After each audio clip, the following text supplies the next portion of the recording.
大家好，我是于野，刚刚吃完中午饭，又要上去，现在在爬楼梯，第9层。明天下午要升塔吊，所以上去早一点。咱们上去见。现在呢，已经开始吊这个标准节，开始升塔吊。今天好像升这么5个节。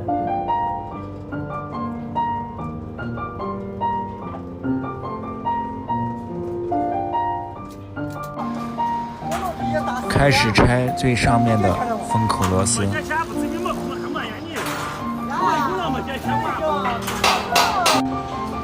抽掉螺杆，液压油缸开始工作。经过顶升之后，将塔基上部和塔身分离。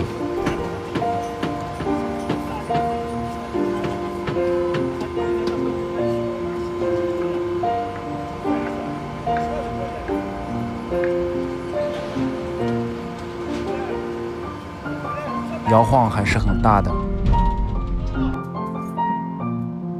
整个升塔吊的过程是比较危险的。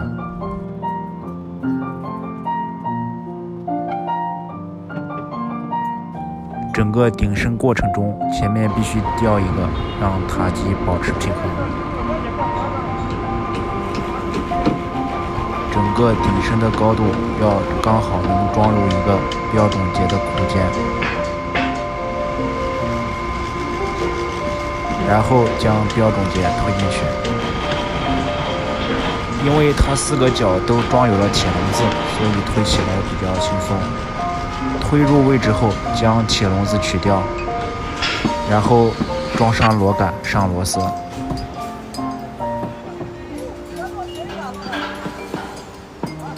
这个过程是比较快的，这是最后一个。继续顶升，等空间足够后，将标准节推进去。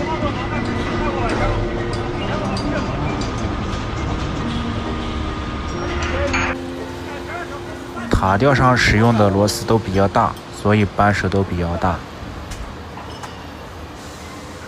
装完最后一个节之后，要封上面的口。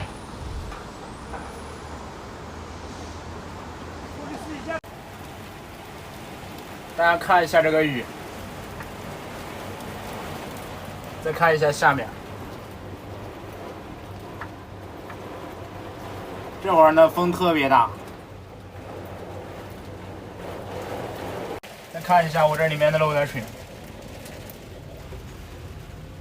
外面雨还很大。这门把手这里也漏水，往里面漏，我都不敢开门。今天呢又长高了很多，